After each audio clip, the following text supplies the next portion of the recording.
Hi, I'm Arthur, and today I'm going to introduce you to Laravext. Laravext is an inertia-styled monolith with Next.js's app router and file conventions for Vue and React. When you're building a Laravel application, you have many different approaches.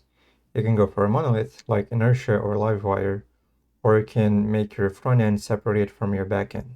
So Laravel is going to work purely as an API, and your front end is going to be built in either Next, Next.js, Svelte, and hosted somewhere like Vercel. And Laravext, just like Inertia, is also a monolith. So it's going to sit inside your Laravel application. It's not going to be a separate project. But unlike Inertia, where the main focus is for you to not write APIs, Laravext is more API focused. So you're going to write APIs.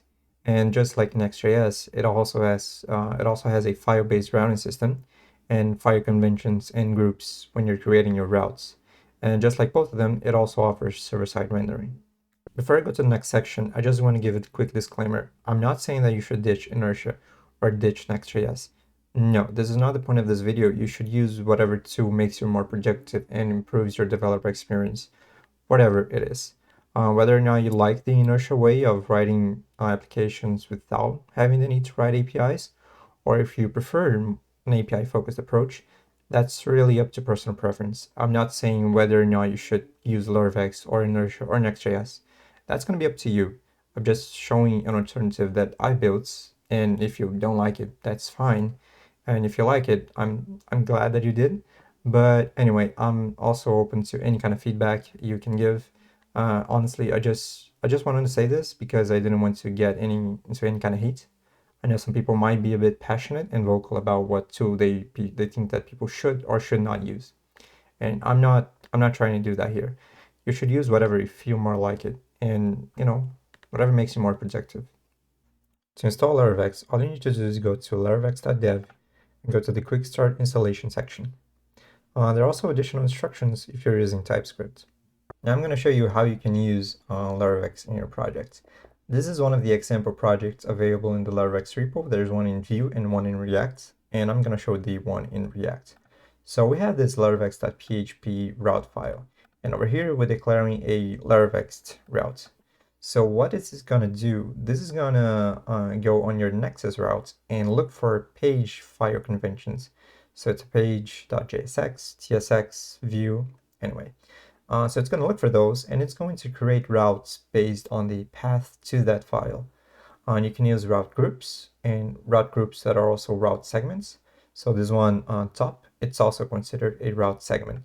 So we have a top month, top infinity, top week, top year, and it creates pages that are going to be loaded automatically.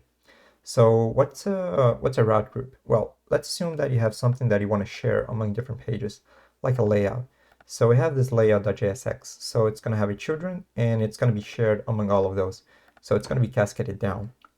And now when you have a reader, when you have a Nexus section, a Nexus directive in your Blade file, it's going to create a section, and the React or the Vue adapter, it's going to look for those sections, and it's going to render the page on it.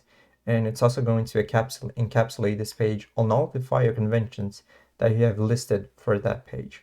So a middleware, a layout, a narrow boundary. The order of which they are loaded is customizable if you need to. I really don't remember out of memory what is the current order, but anyway. And that's essentially how we do it. So we have this top, week, month, year, infinity. As you can see, they all share this layout over here. So that's essentially it. This is a dev.to clone, so you can have an articles listing. You can read an article, and as you can see here, it has a user's log, a username, and also an articles log. That's because you can also use what you would use normally in Laravel as route parameters. So you create a directory with curly braces, and when it creates it, it's going to do as you will usually use. It's going to use that as a route parameter. They're going to be available in the page through helper methods from Laravext. If you want to, you can also do some overriding, just in case you want to do some stuff before loading the Nexus. but I would recommend you reading the docs for better explanations. If you got this far, thank you. You can check the docs again at laravext.dev. It's not that long, and I try to put a lot of care into it and actually make it enjoyable to read. And that's it. There's a Discord server if you want to join and give some feedback, ask some questions. And I really hope that this tool is useful to someone. And that's it. Thank you. Have a good one.